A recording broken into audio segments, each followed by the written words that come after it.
આજે આપણે ચર્ચા કરીશું પ્રવેગ વિશે. લાસ્ટ લેક્ચરની અંદર આપણે ચર્ચા કરી ગયા હતા ઝડપ, સરેરાશ ઝડપ, વેગ, સરેરાશ વેગ અને જોડે જોડે ચર્ચા કરી હતી તત્કાલીન.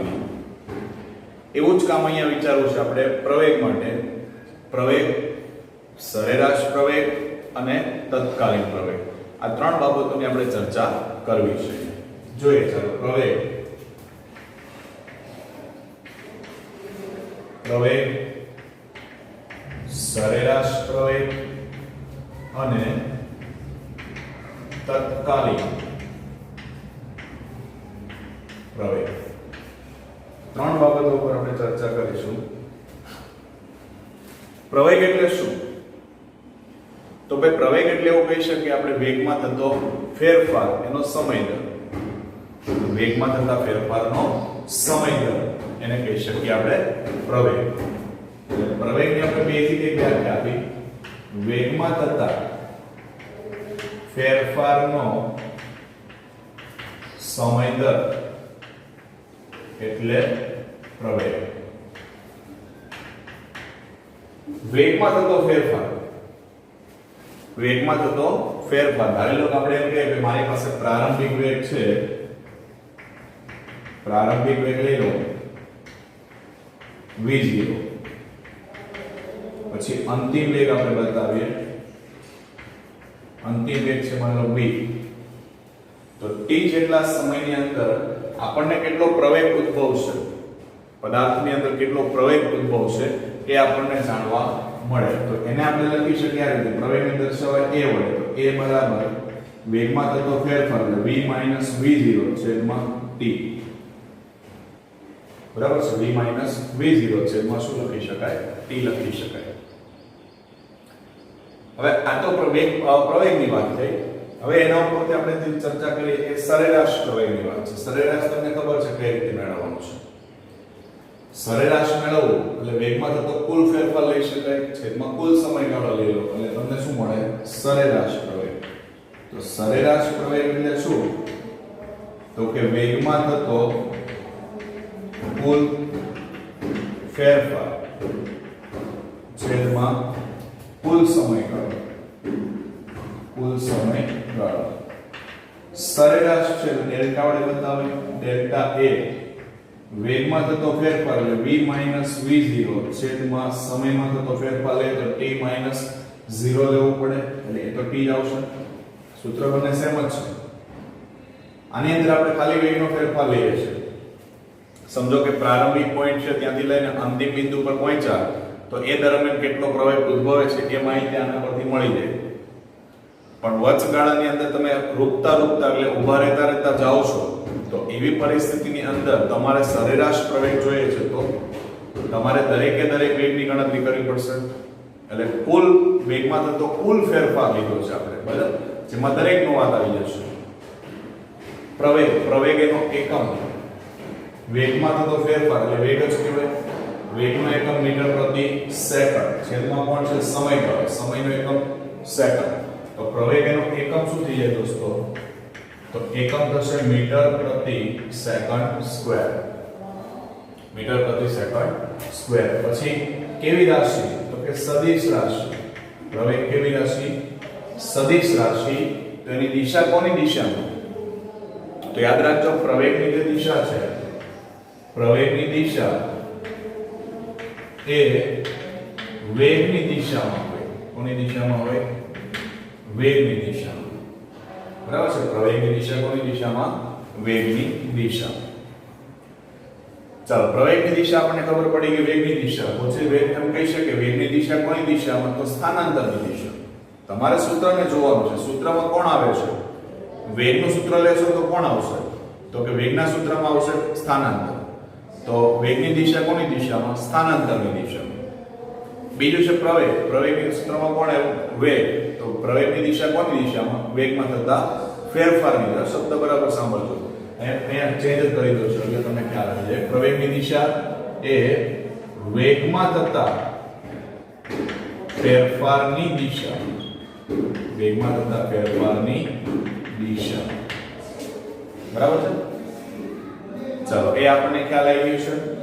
હવે આના ઉપરથી તત્કાલીન ઉપર જઈ શકાય. તત્કાલીન ઉપર જવાની શા માટે જરૂર પડે છે? તો આપણને ખબર છે વેગ છે માત્ર કોની માહિતી આપે? પ્રારંભિક અને અંતિમની. વચગાળામાં શું થયું છે એ મને ખબર પડતી નથી. તો એ મારે જાણવું હોય તો મારે દર ક્ષણે એનો વેગ જાણવો પડે અને દરેક ક્ષણે એનો વેગ જાણીએ તો એ આપણને તત્કાલીન પ્રવેગ આપશે. તત્કાલીન લેવું એટલે શું લેવું? લિમિટ લેવી. તત્કાલીન લેવું એટલે શું લેવું? લિમિટ લેવી. લિમિટ કોની લેવાની? તો કે જે પદ તમારું છેદમાં હોય અને આ રીતે લખી શકાય delta a delta v upon delta t. તો છેદમાં કોણ છે? ડેલ્ટા t છે. તો જે પદ છેદમાં હોય એની લિમિટ લેવાય. જે પદ છેદમાં હોય એની લિમિટ લેવાય. તો delta t tends to 0 any limit લઈએ તો આપણને શું મળે? તત્કાલીન મળશે. એટલે તત્કાલીન પ્રવેગ. તત્કાલીન પ્રવેગ. ચલો તત્કાલીન પ્રવેગ માટે આપણે શું લઈએ? લિમિટ લેશું. Limit delta t tends to 0 લઈએ તો શું થાય સૂત્ર આપણું? તો આપણને ખ્યાલ છે જો આ જે સરેરાશ છે ને સરેરાશને આપણે આ રીતે બતાવી દઈએ ટેગ મળે. બરાબર ટેગ a તો અહીંયા શું કરી શકીએ? લિમિટ લેશો એટલે ટેગ નું શું થઈ જશે? નીકળી જશે. તો a બરાબર limit delta t tends to 0 delta t tends to 0 delta v upon delta t delta v by delta t. Clear છે? હવે લિમિટ દૂર કરી દઈએ આપણે. લિમિટ કાઢી નાખીએ તો ડેલ્ટા નું શું થઈ જાય? d જે તમને ખ્યાલ છે dv by dt. a બરાબર dv by dt. v નું સૂત્ર આપણને ખબર છે. v બરાબર શું બન્યું તો આપણે આગળના લેક્ચરમાં dx by dt. તો અહીં લખી શકાય તો d by dt into dx by dt. d by dt into dx by dt. એટલે આનો મતલબ શું થઈ ગયો? આનો મતલબ થઈ ગયો d2x upon dt2. અહીંયા જો ખાસ d into d આપણે કીધું d2 થયું. પછી અહીંયા dt dt તો એમ નહીં કરતા d2 t2 નહીતર d2 ઉડી જશે બચશે t2. d by dt છે ને ભેગું છે આપણું d by dt d by dx d by dy એ ટાઈપનું પદ આવેલા આપણને ખબર છે શું દર્શાવે? વિકલન દર્શાવે. શું દર્શાવે? વિકલન. જે આપણને ખ્યાલ છે. એટલે d by dt into dx by dt થઈ ગયું d2x by dt2. તમારી પાસે પ્રવેગના બે સૂત્ર લખી શકાય. એક સૂત્ર આ છે, બીજું સૂત્ર આ છે. હવે મીનિંગ સમજો બંનેનો શું છે. આ શું દર્શાવે છે?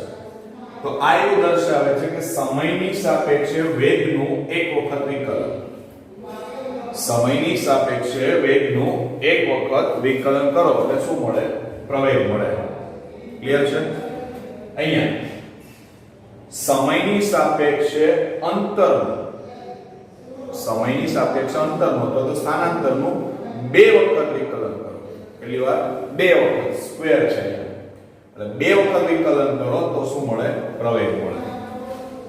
એટલે હવે તમારા મગજમાં ડાયરેક્ટ સેટ થઈ જવું જોઈએ કે જો તમારી પાસે અંતર હોય, આ અંતરનું તમે વિકલન કરો તો તમને વેગ મળે. વેગનું વિકલન કરો તો શું મળે? પ્રવેગ મળે. બરાબર? અંતરનું વિકલન કરો તો વેગ મળે, વેગનું વિકલન કરો તો પ્રવેગ મળે. પણ દોસ્તો ડાયરેક્ટ અંતરનું તમે બે વખત વિકલન કરી નાખશો, બે વખત વિકલન કરી દેશો એટલે તમને સીધું શું મળી જશે? પ્રવેગ મળી જશે. થાય છે ક્લિયર? એક વખત વિકલન કરો અંતરનું તો વેગ મળે, વેગનું વિકલન કરો તો પ્રવેગ મળે. પણ અંતરનું તમે ડાયરેક્ટ બે વખત વિકલન કરો તો તમને સીધું શું મળે? પ્રવેગ મળે. ક્લિયર થાય છે? એટલે આ તત્કાલીનની ચર્ચા થઈ. હવે એ તત્કાલીનની જે ચર્ચા છે એના ઉપરથી આપણે એની અલગ અલગ પરિસ્થિતિઓ, અલગ અલગ ગ્રાફને આપણે સમજવા છે. તો ગ્રાફ એની સમજૂતી મેળવીએ એના માટે પહેલા તો અંતર વિરુદ્ધ સમયના આપણે આલેખ દોરીએ તો આપણને ખબર પડે કે કઈ કન્ડિશન હોય ત્યારે પ્રવેગ ધન મળે, કઈ કન્ડિશનમાં પ્રવેગ ઋણ મળે અને કેવી પરિસ્થિતિ હોય તો પ્રવેગ શૂન્ય મળે. આ x વિરુદ્ધ t નો આલેખ દોરીએ છે આપણે અંતર વિરુદ્ધ સમય. ચલો અંતર વિરુદ્ધ સમયના આલેખની અંદર આપણે એની ત્રણ અલગ અલગ પોઝિશન બતાવી છે. ત્રણ અલગ અલગ પરિસ્થિતિ બતાવી છે.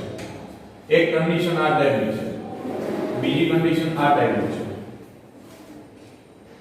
બરાબર, અને ત્રીજી કન્ડિશન જે છે એ આ ટાઈપની છે. અથવા તમે સીધી પણ આ રીતે લઈ શકો, બરાબર, આ રીતે. હવે આ શું દર્શાવે છે? તો આ એવું બતાવે છે કે સમય સાથે તમે જુઓ, સમય જેમ જેમ વધતો જાય છે, શરૂઆતમાં અંતર વધારે છે, પછી ઘટે, પછી પાછું વધારે છે, વધે છે. મતલબ એવો થયો કે ભાઈ તમારું સમય સાથે જેમ જેમ સમય પસાર થાય છે તેમ તેમ અંતર વધે છે. કપાયેલું અંતર વધે મતલબ વેગમાં શું થયો? વધારો થયો. વેગમાં વધારો થાય એટલે કયા પ્રકારની ગતિ કહેવાય? પ્રવેગિત ગતિ કહેવાય. વેગમાં વધારો તો કયા પ્રકારની ગતિ? પ્રવેગિત ગતિ થાય. એટલે અહીંયા તમારો પ્રવેગ મળશે ને એ ગ્રેટર ધેન 0 હશે. અહીંયા સમય પસાર થાય છે, અંતર વધે છે, જેમ જેમ સમય પસાર થાય અંતર પાછું ઘટે છે. મતલબ પ્રતિપ્રવેગિત ગતિ કહેવાય. વેગમાં ઘટાડો થાય, વેગમાં ઘટાડો થાય એટલે કેમાં ઘટાડો થાય? પ્રવેગમાં પણ ઘટાડો થાય. એટલે અહીંયા મળશે a less than 0. અને આ ત્રીજી કન્ડિશન છે, સીધી રેખા મળે છે આ રીતે, સુરેખા રેખા. એનો મતલબ શું થયો? કે સમય સાથે અંતરમાં જે ફેરફાર થતો હશે કેવો હશે? એક સરખો હશે. સરખા સમયમાં સરખું અંતર કપાય તો નિયમિત ગતિ કરે, પણ નિયમિત ગતિ કરતો પદાર્થનો વેગ પાછો કેવો થઈ જાય? અચળ થઈ જાય. વેગ અચળ થાય તો આપણે તો અહીંયા વેગમાં થતો ફેરફાર જોઈએ છે. વેગમાં થતો ફેરફાર કેટલો મળી જશે? 0. તો પ્રવેગ કેટલો થઈ જાય? 0. એટલે અહીંયા a બરાબર કેટલા મળશે? 0.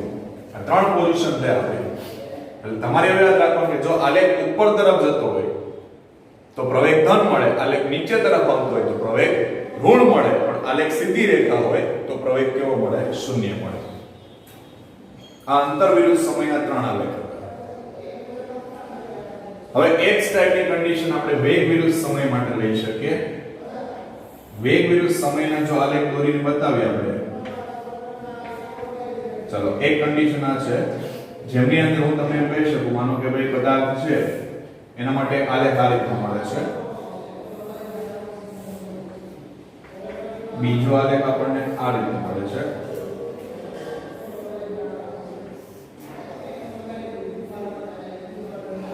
ત્રીજો આલેખ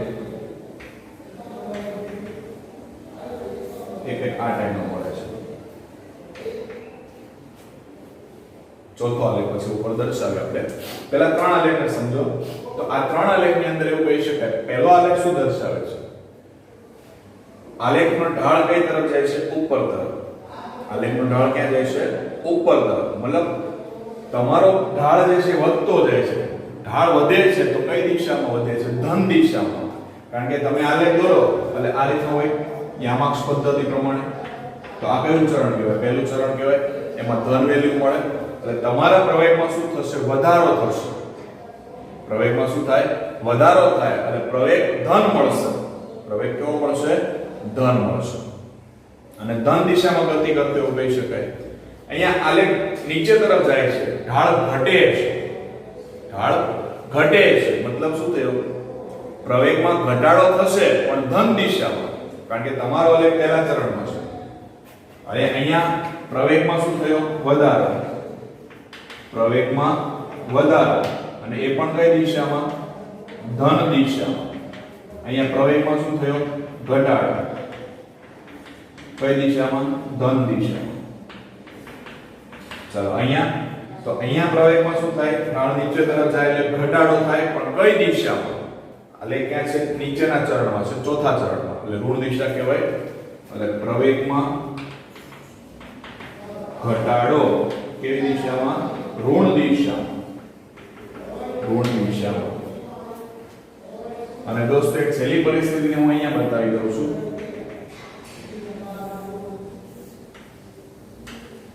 ચાલો આ ટાઈપની પરિસ્થિતિ છે આપણી પાસે, જેમની અંદર આપણને આલેખ એક આ રીતનો આપ્યો છે. બરાબર, આલેખ આ રીતનો છે, અહીંયા આલેખ છેદે છે. તો આનો મતલબ શું થયો? જો આનો મતલબ એવો થયો, ઉપરનો જે ભાગ છે ને ત્યાં સુધી પ્રવેગ કેવો હશે? ઘટશે. પણ પ્રવેગ ઘટશે પણ કેટલા સમય માટે? t1 સમય માટે, પણ ધન દિશામાં ઘટશે. પછીના ભાગમાં નીચે આવશો તો ઋણ દિશામાં ઘટશે. આલેખ તો નીચે જ જાય છે એટલે ઘટાડો થવાનો 100% છે. પણ ઉપરનો ભાગ એવો છે કે જેમાં ધન દિશામાં ઘટાડો થાય, નીચેના ભાગમાં શું થાય? ઋણ દિશામાં ઘટાડો થાય. એટલે પ્રવેગ ઘટે, એમાં પ્રથમ અમુક ભાગ માટે અથવા તો અહીં t1 સમય કીધો તો પ્રથમ t1 સમય માટે કેવી દિશામાં? ધન દિશામાં. અને ત્યારબાદ કઈ દિશામાં? ત્યારબાદ ઋણ દિશામાં ઘટાડો થાય. બરાબર. પહેલાનો જે પ્રારંભિક સમય છે એમાં ધન દિશામાં ઘટાડો થાય, પછીનો જે સમયગાળો છે એમાં કઈ દિશામાં? ઋણ દિશામાં ઘટાડો થશે. એટલે આ સમગ્ર ચર્ચા કરી નાખી આપણે કરી દીધી છે પ્રવેગ, સરેરાશ પ્રવેગ અને તત્કાલીન પ્રવેગ. આગલી પરિસ્થિતિ ખ્યાલ આવશે. હવે આ જે પરિસ્થિતિ છે એ પરિસ્થિતિ પરથી આપણે એક વસ્તુ વિચારી શકીએ. વેગની અંદર આપણે ફેરફાર કરવો છે. વેગમાં કેટલી રીતે ફેરફાર કરી શકાય? હજુ એક બાબતને આપણે સમજવાનો પ્રયત્ન કરીએ. સમજો કે આપણને આ સૂત્ર મળ્યું છે a = dv/dt. બરાબર. હું થોડું અહીં રફ કરી દઉં છું વધારે. dv/dt જે છે, સમજો કે એના પરથી આપણને પ્રવેગ મળ્યો. બરાબર.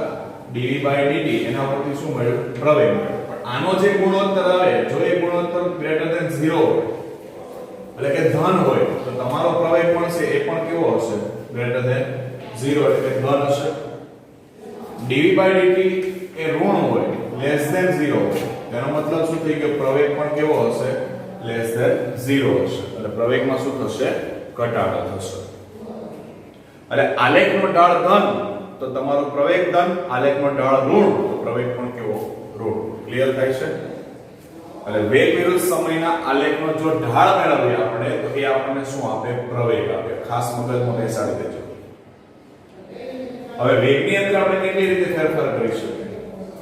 તો વેગની અંદર ત્રણ રીતે ફેરફાર થાય. એક તો એનું મૂલ્ય બદલીને ફેરફાર થાય, બીજું એની દિશા બદલીને ફેરફાર થાય, અને ત્રીજું મૂલ્ય પણ બદલી શકાય અને દિશા પણ બદલી શકાય. કે બંનેમાં ફેરફાર કરો તો વેગમાં પણ ફેરફાર થાય. એટલે વેગમાં કેટલી રીતે ફેરફાર થાય?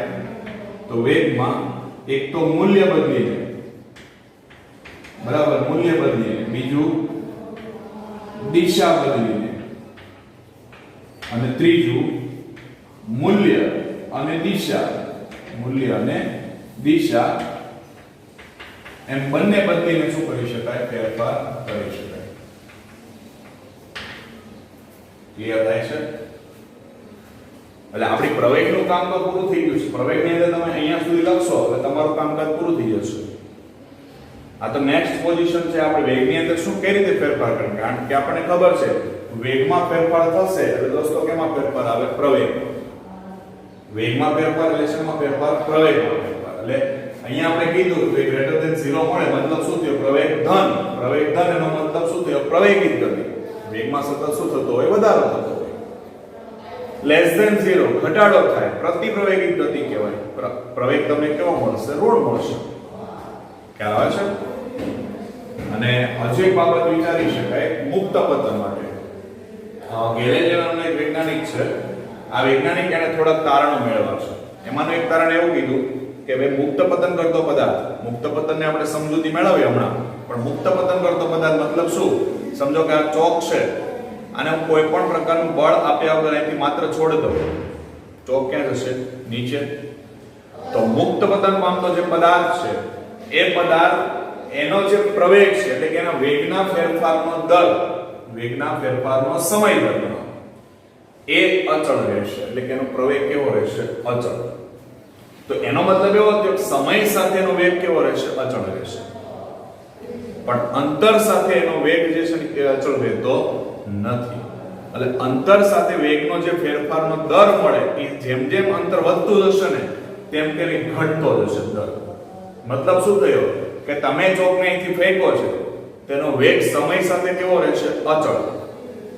વેગ સમય સાથે કેવો રહેશે? અચળ. પણ અંતર સાથે અચળ છે નહીં. શરૂઆતમાં એનો વેગ ઓછો હોઈ શકે, જેમ જેમ અંતર કાપશે તેમ તેમ એના વેગમાં શું થશે? વધારો થશે. એટલે એનો જે ગુણોત્તર આવશે ને એ આપણને ઓછો મળવાનો પ્રયત્ન કરશે. કારણ કે આપણને ખબર છે ઉપરથી કોઈ વસ્તુ નીચે પડે તો જ્યારે નીચે પહોંચશે ત્યાં સુધી એનો વેગ શું થઈ જશે? વધી જશે. ક્લિયર થાય છે? એટલે આ સમગ્ર ચર્ચા આપણે કવર કરી દીધી છે પ્રવેગની. સમગ્ર ચર્ચા કોની કરી દીધી છે? પ્રવેગની આપણે ચર્ચા કરી છે. અને આપણે આગળ એક ચર્ચા પણ કરી ગયા હતા કે વેગ વિરુદ્ધ સમયનો આલેખ હોય. વેગ વિરુદ્ધ સમયનો આલેખ હોય તો આ આલેખની અંદર જે ઢાળ હોય, સમજો અંતર વિરુદ્ધ સમય માટે તો આપણે ચર્ચા કરી હતી, પણ હું વેગ વિરુદ્ધ સમય માટે પણ વાત કરી દઉં કે વેગ વિરુદ્ધ સમયનો જો આલેખ હોય તો આલેખના ઢાળની નીચે, આલેખના ઢાળની નીચે, માનો કે આ આલેખ દોરો, એ આલેખનો ઢાળ અહીંયા સુધી આવે છે, તો ઢાળની નીચે ઘેરાતા પ્રદેશનું ક્ષેત્રફળ મેળવવાથી પદાર્થે કરેલું સ્થાનાંતર જાણી શકાય છે. આ યાદ રાખજો. વેગ વિરુદ્ધ સમયના આલેખના ઢાળની નીચે ઘેરાતા પ્રદેશનું ક્ષેત્રફળ જાણવાથી શું મળે? પદાર્થે કાપેલું સ્થાનાંતર અથવા કરેલું સ્થાનાંતર કહી શકાય. હા, તમે કહો વેગ વિરુદ્ધ સમયનો આલેખનો ઢાળ મેળવો તો ઢાળ મેળવશો તો પ્રવેગ મળશે. સેમ રીતે અંતર વિરુદ્ધ સમયનો આલેખ હોય, સમજો આ અંતર વિરુદ્ધ સમય છે તો એનો ઢાળ મેળવો તો શું મળે? તો તમને વેગ મળે. પણ ઘેરાતા પ્રદેશના ક્ષેત્રફળની વાત છે. ક્ષેત્રફળ મેળવશો તો કરેલું શું મળશે? સ્થાનાંતર મળશે. ચાલો, તો ખૂબ જ અગત્યનો એક પ્રશ્ન તરફ આપણે આગળ વધીએ. પ્રશ્ન છે આપણી પાસે, અચળ પ્રવેગી ગતિના સમીકરણ તારો. અચળ પ્રવેગી ગતિના તો નિયમિત પ્રવેગી ગતિના સમીકરણ તારો. અલગ રીતે પણ પૂછી શકે તમને. વેગ વિરુદ્ધ સમયના આલેખ પરથી, વેગ વિરુદ્ધ સમયના આલેખ પરથી નિયમિત પ્રવેગી ગતિના સમીકરણો તારો. ખૂબ જ અગત્યના સમીકરણો છે દોસ્તો. થિયરી પણ ઇમ્પોર્ટન્ટ છે અને અહીં તારવશું જે સમીકરણ આપણે, એ સમીકરણ પણ આપણને ડગલે ને પગલે કંઈક ને કંઈક જગ્યાએ ઉપયોગી થશે. એટલે ખાસ ધ્યાન આપવાનો પ્રયત્ન કરજો. છે સિમ્પલ જ. ચલો, પહેલું કામ છે આપણી પાસે આલેખ દોરીએ આપણે. વેગ વિરુદ્ધ સમયનો આલેખ. વેગ વિરુદ્ધ સમયનો આલેખ છે. આ આલેખ એનું ઉગમ બિંદુ છે. માની લો કે કોઈ પદાર્થ એ અમુક પ્રારંભિક વેગ સાથે જ ગતિની શરૂઆત કરે. પ્રારંભિક વેગ v0 સાથે એ ગતિની શરૂઆત કરે છે. એટલે અહીંયા એનો પ્રારંભિક વેગ બતાવ્યો v0. અચળ પ્રવેગી ગતિ કરે છે. સમજો આ રીતે અચળ પ્રવેગી ગતિ કરે છે એ જેટલા અચળ પ્રવેગથી પોતાની ગતિ એને ચાલુ રાખે. તો એનો મતલબ એવો થયો ને, t બરાબર 0 સમય હોય, t બરાબર 0 સમય ત્યારે એનો વેગ કેટલો? v0. અહીંયા પહોંચે છે ત્યારનો જે સમય છે આ t બરાબર t સમય થયો. t બરાબર 0 મતલબ શું થયો? આ જે સમય બતાવશે, સમયની અક્ષ છે. કઈ અક્ષ છે? સમયની અક્ષ છે. એમાં જ્યારે 0 સેકન્ડ હોય, 0 સેકન્ડ ત્યારની પોઝિશન આ છે. t જેટલો સમય થાય ત્યારની પોઝિશન આ છે. તો ત્યારે એનો વેગ કેટલો? તો અહીંયા માનો કે આપણને વેગ મળે છે અંતિમ વેગ v. એટલે t બરાબર 0 સમય ત્યારે એનો પ્રારંભિક વેગ કેટલો? v0. t બરાબર t સમય ત્યારે એનો અંતિમ વેગ કેટલો? v. ક્લિયર? ચાલો, હવે અહીં આપણે આલેખની અંદર તૂટક રેખા મૂકી દઈએ. નામ આપી દો. અહીંયા o છે, આ બિંદુનું નામ આપો a b c d. તમારે આકૃતિનું વર્ણન આપી દેવાનું છે. આકૃતિ પરથી વર્ણન લખી શકાય. પહેલું શું? તો કે આકૃતિમાં દર્શાવ્યા પ્રમાણે ધારો કે કોઈ પદાર્થ અચળ પ્રવેગ a સાથે ગતિ કરે છે. આ પદાર્થનો t બરાબર 0 સમયે પ્રારંભિક વેગ કેટલો? v0. t બરાબર t સમયનો અંતિમ વેગ કેટલો થાય છે? v થાય છે. ક્લિયર થાય છે? હવે આકૃતિ પરથી એટલે કે આલેખ પરથી આપણે કામ કરવાનું છે. પહેલું લેવાનું છે સૂત્ર આપણે પ્રવેગ. પ્રવેગની વ્યાખ્યા મુજબ ચાલીએ આપણે. પ્રવેગની વ્યાખ્યા મુજબ. ચાલો, પ્રવેગની વ્યાખ્યામાં શું હતું સૂત્ર? પ્રવેગ એટલે વેગમાં થતો ફેરફાર છેદમાં સમય. તો વેગમાં કેટલો ફેરફાર થાય છે? અંતિમ વેગ v છે માઈનસ પ્રારંભિક હતો v માઈનસ v0 છેદમાં સમય કેટલો? t. આ t એને દોસ્તો ઉપર લઈ લો. at બરાબર v માઈનસ v0.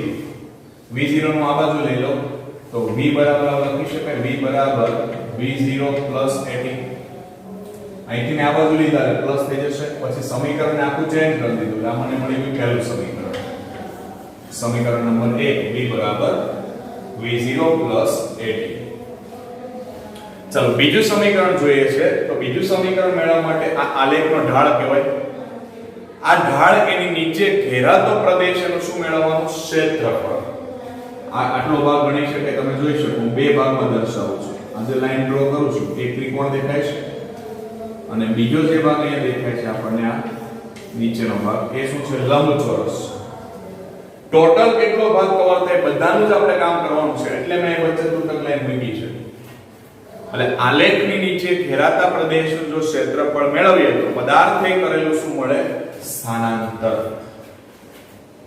ભલે સ્થાનાંતર લેવું પડશે આપણે કોનું તો કયા ભાગનું પહેલા તો ક્ષેત્રફળ મેળવીએ O A B C D O O A B C D O નું ક્ષેત્રફળ ચાલો એમાં કઈ કઈ વસ્તુ આવે છે તો એમાં એક આવે છે ત્રિકોણ ABC તો ત્રિકોણ ABC નું ક્ષેત્રફળ પછી બીજું કોણ છે લંબચોરસ કયો છે OACD બરાબર લંબચોરસ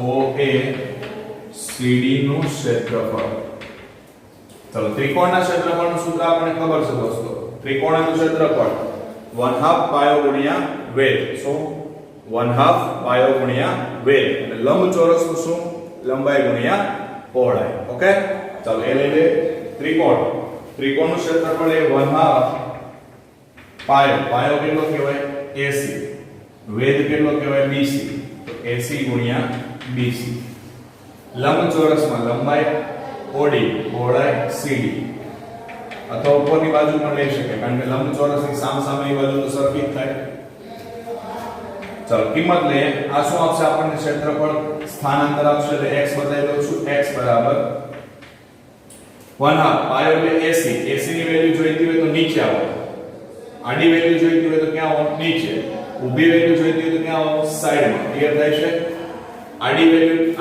જોઈએ છે આ રીતે તો ક્યાં જવાનું નીચે ઊભી વેલ્યુ જોઈએ છે તો ક્યાં આવવાનું સાઈડમાં AC નીચે આવો નીચે t છે અહીંયા 0 છે t 0 એટલે કેટલા લખાય t ગુણ્યા BC એટલે ઊભું છે આ બાજુ આવી જાવ સાઈડમાં v v0 t v0 plus OD આની નીચે દેખાય છે t અને 0 એટલે t CD એટલે આટલો ભાગ છે આ ભાગ મેળવવા માટે અહીં સાઈડમાં આવવું પડશે v0 છે અહીંયા 0 તો v0 લખાય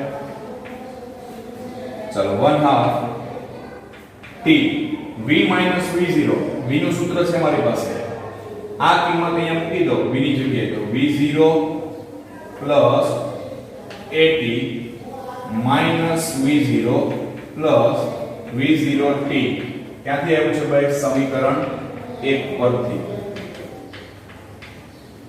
ઓકે ચાલો v0 કેન્સલ આ v0 કેન્સલ આ t અંદર ગુણાશે t t સ્ક્વેર તો આ થયું 1/2 at સ્ક્વેર પ્લસ v0t આને આગળ લઈ લો પહેલા પાછળ જવા દો x બરાબર v0t પ્લસ 1/2 at સ્ક્વેર આ થયું દોસ્તો સમીકરણ નંબર 2 બીજું સમીકરણ હવે ત્રીજું સમીકરણ જોઈએ છે આપણે ત્રીજું સમીકરણ મેળવવા માટે આપણી પાસે સાદું સૂત્ર હતું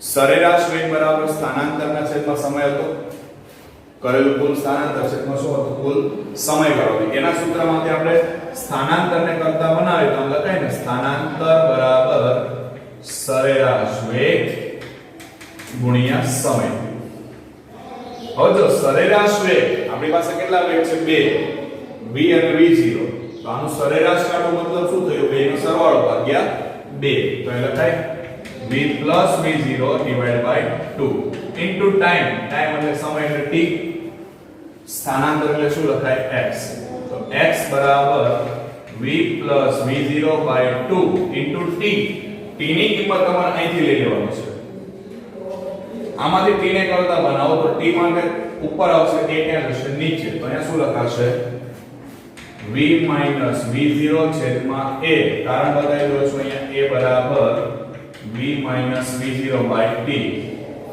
આના પરથી. ઓકે, ઉપર જો તમે v plus v0 v minus v0 યાદ કરો ગણિતની અંદર ભણ્યા છો તમે. x plus y x minus y x square minus y square વર્ગના તફાવતના અવયવ આને આમ લખાય v square minus v0 square છેદમાં 2 નો ગુણાકાર 2ax 2a ને લઈ લો ઉપર તો 2ax બરાબર v square minus v0 square.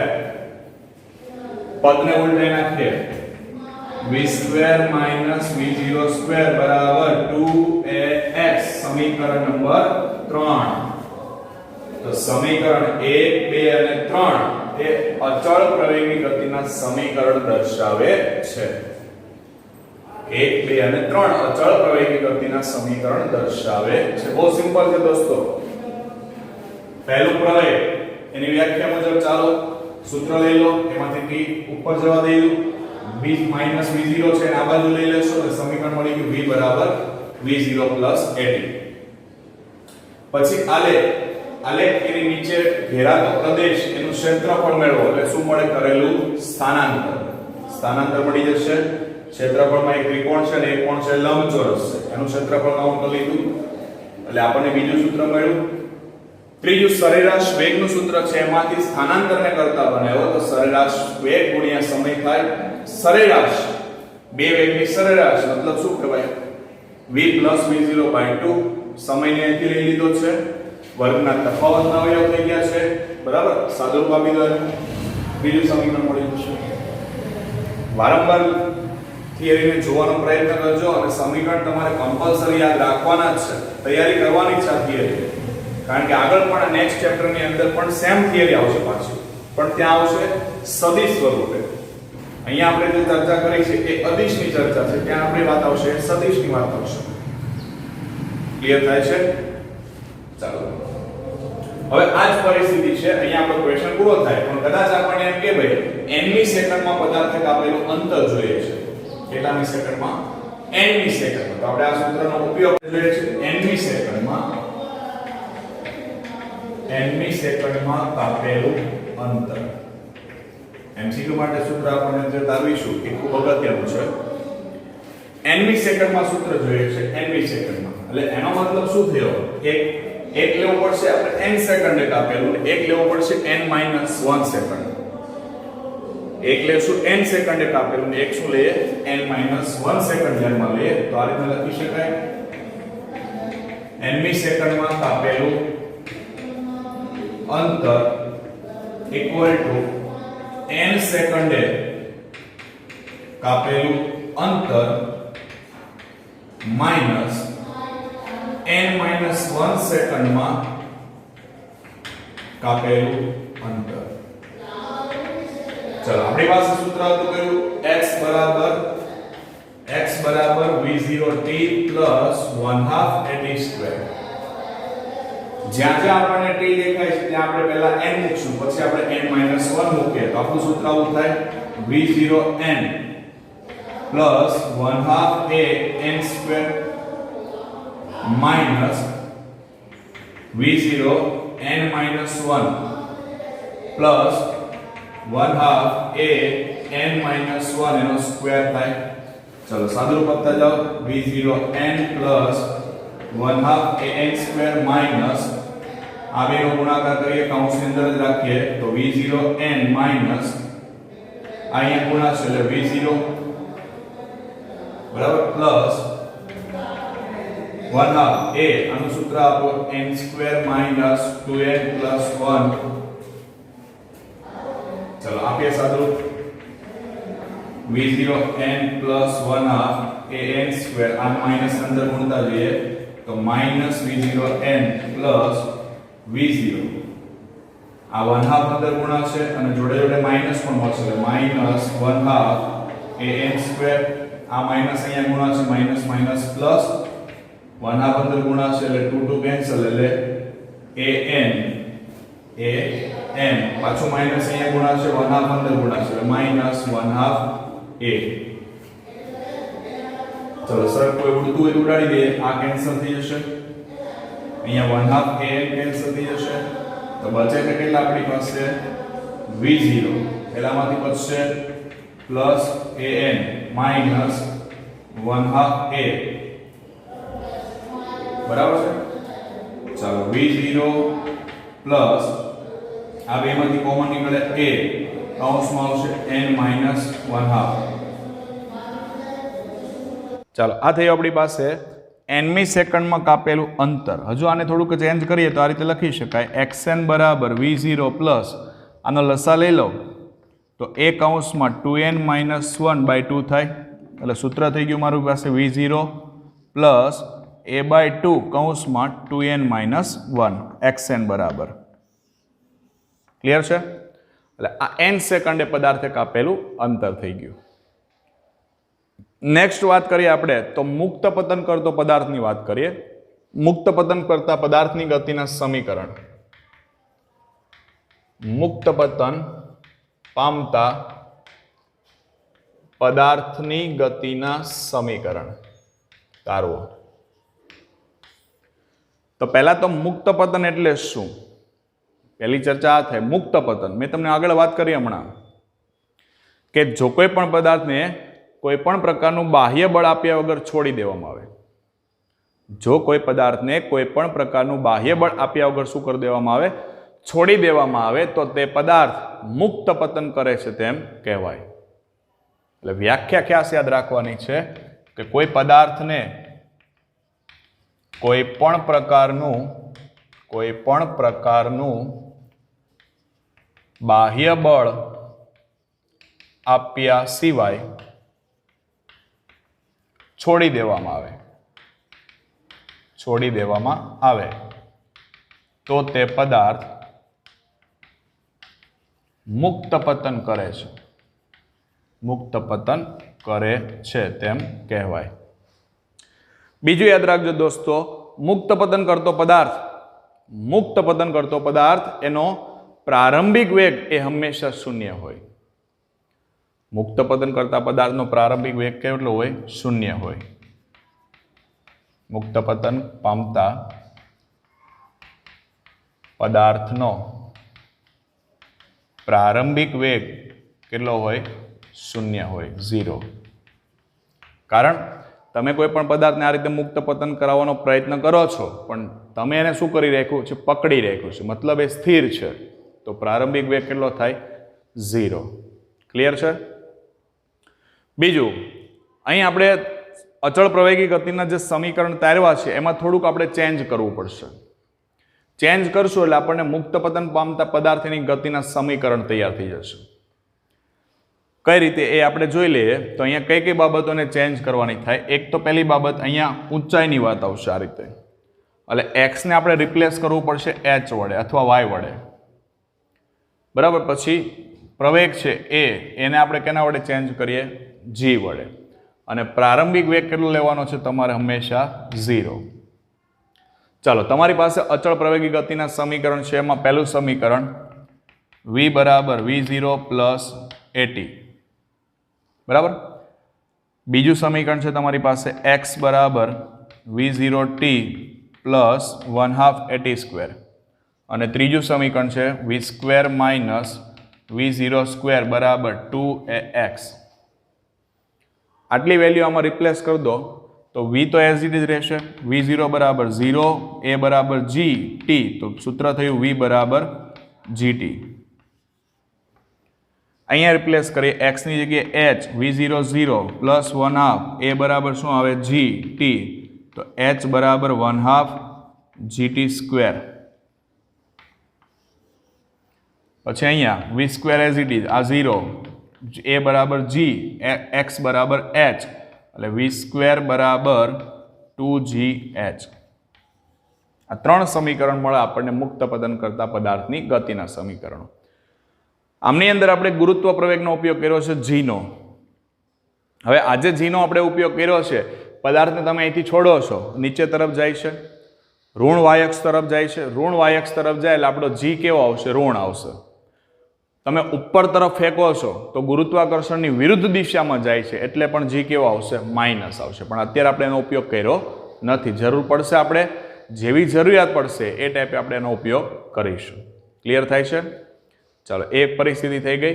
અને one last position, one last એક થિયરી લઈ લે નાનકડી એવી, એ છે આપણી સ્ટોપિંગ ડિસ્ટન્સ.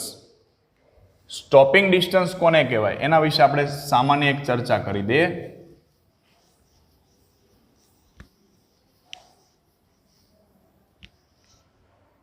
ચાલો, સ્ટોપિંગ ડિસ્ટન્સ.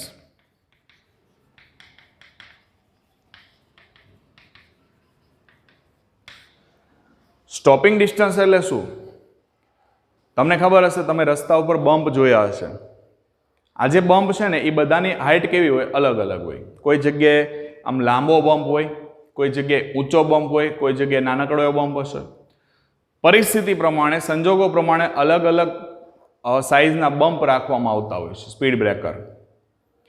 એનાથી કામ શું થશે? સમજો કે આપણે એમ કહીએ સ્કૂલ છે તો સ્કૂલની આગળ તમે જો મોસ્ટ ઓફલી સ્પીડ બ્રેકર મૂકવામાં આવે કે કોઈ પણ વ્હીકલ્સ અહીંયા પહોંચે એટલે કમ્પલસરીને એને પોતાની સ્પીડને ઘટાડવી જ પડે. બરાબર?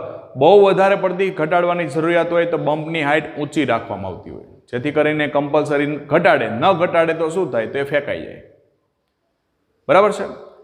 હાઈવે ઉપર તમે જોજો, હાઈવે ઉપર તમને ક્યારેય બમ્પ નહીં જોવા મળે, કારણ કે હાઈવે ઉપર ખુલ્લો રસ્તો છે, સ્પીડમાં ગાડી જતી હોય, અચાનક બમ્પ મૂકી દીધો તમે તો શું થાય? ગાડી સીધી જમ્પ લાગીને જતી રહેશે. એટલે અંદરના જે સિટીના રસ્તા ઉપર અલગ અલગ સાઇઝના જે બમ્પ મૂકવામાં આવતો હોય એનું મેઇન કામ છે આ સ્ટોપિંગ ડિસ્ટન્સ. સ્ટોપિંગ ડિસ્ટન્સ એટલે શું? તો કે વાહને, ગતિમાન વાહને બ્રેક લગાવી દીધા પછી, બ્રેક લગાડ્યા પછી જે અંતર કાપે છે એ અંતર એને શું કહેવાય? Stopping distance. તમે વાહનને બ્રેક મારો છો, તમને ખ્યાલ છે બ્રેક માર્યા પછી તમારું વ્હીકલ્સ છતાં પણ આગળ ઢસડાય છે, તો એ કેટલું અંતર કાપે છે ને એ અંતર એને શું કહેવાય? સ્ટોપિંગ ડિસ્ટન્સ કહેવાય. એટલે ગતિમાન વાહને બ્રેક લગાવ્યા પછી કાપેલા અંતરને સ્ટોપિંગ ડિસ્ટન્સ કહે છે. બ્રેક લગાવશો એટલે સિમ્પલ વસ્તુ છે. બ્રેક લગાવશો એટલે વ્હીકલ્સ હોય એનો વેગ કેટલો થઈ જાય? અંતિમ વેગ 0. અંતિમ વેગ કેટલો થાય? 0 થશે. ચલો, અંતિમ વેગ 0 થાય તો આપણી પાસે એક સૂત્ર છે v² માઇનસ v02 બરાબર 2ax. એમાં અંતિમ વેગ મૂકી દો 0 માઇનસ v02 બરાબર 2ax. x ને કરતા બનાવો, x બરાબર માઇનસ v0 ના છેદમાં 2a. આ x ની જગ્યાએ આપણે આમ પણ લખી શકીએ ds. ds બરાબર માઇનસ v02 અપોન 2a. જ્યાં ds એટલે શું? Stopping distance. એટલે આ સૂત્રના આધારે કેટલા અંતરે બમ્પ રાખવા એ ડિસાઇડ કરવામાં આવતું હોય, કેટલી સાઇઝના બમ્પ રાખવા એ ડિસાઇડ કરવામાં આવે છે. કારણ કે આપણને ખ્યાલ છે ગતિમાન વાહન હશે, બ્રેક લગાવશો, અચાનક બ્રેક મારવાની થાય છતાં પણ વ્હીકલ્સ તો અંતર કાપશે જ ને. કંઈ એવું તો નથી ને બ્રેક લગાવશો એટલે સ્થિર જ થઈ જશે, નહીં. જો બ્રેક લગાવો અને ડાયરેક્ટ સ્થિર થઈ જાય તો આપણને ખબર છે આપણે ફેંકાઈ જશું, પણ એવું થતું નથી. ખ્યાલ આવે છે? એટલે આ સ્ટોપિંગ ડિસ્ટન્સનું સૂત્ર છે, યાદ રાખજો, દાખલાની અંદર આપણને જરૂર પડશે. ઓકે.